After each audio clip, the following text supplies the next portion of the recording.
All right, let's get right into this. We're about to explore a story that lives right at the crossroads of technology, love, and, well, memory. It's all about a video game character named EverNoam. But listen, this is not your average avatar. It's actually a living, breathing memorial, built pixel by pixel to keep a connection alive that goes way beyond the physical world. You know, this one sentence from the creator, it's everything. It's the key to understanding this whole story. This project was never about saying goodbye. Nope. It was about finding a totally new way to say hello every single day. It's a story about continuation, not about closure. So that's the big question we're tackling today, right? How can a bunch of data in a simple little mobile game morph into something so incredibly profound? How can code and pixels possibly carry the weight of memory and the warmth of love? Well, let's dig in and find out. Now, the setting for this whole journey is a game called The Trail. And the choice of this specific game, it wasn't random, not at all. Actually, its very design was absolutely crucial for EverNoam to even be possible. Just think about most games you play. They're just packed with action, conflict, leaderboards and competition. They demand your complete focus. The Trail, it's the total opposite. There are no big boss fights, no urgent quests. There's just the path forward. It's a space that's really designed for thinking, for contemplation, not for conquest. The game is part of a genre that people often call a walking simulator.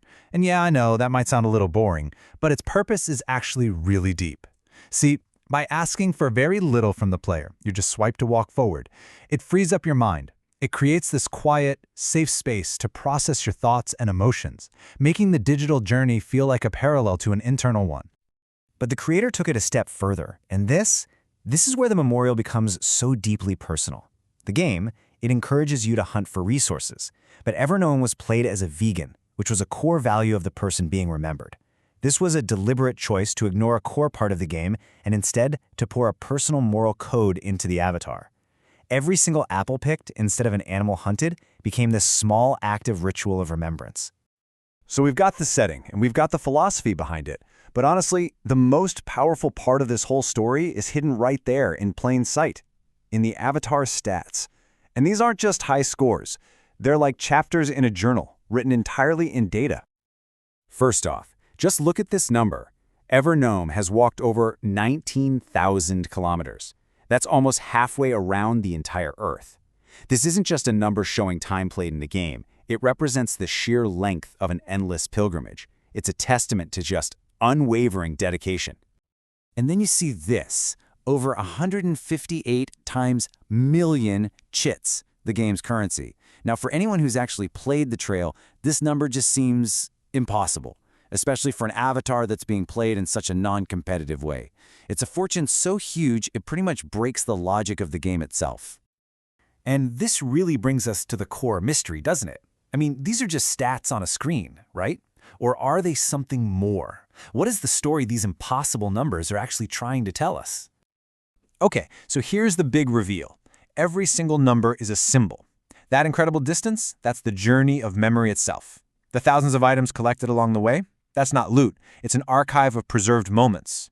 And that impossible amount of money, it's believed the creator actually used a glitch to generate it. This act of cheating is really a beautiful poetic statement. It's like saying that the value of this love, this memory, is infinite. It can't be measured or contained by any system, whether it's real or virtual. You see, what we're looking at here isn't just some creative art project. It's a really profound psychological process playing out in a digital world.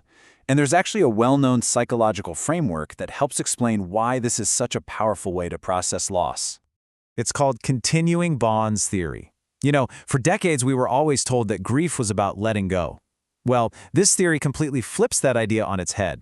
It suggests that healthy grieving actually involves finding ways to maintain a connection with the person we've lost and transforming that relationship into this endearing internal bond that stays a part of our lives.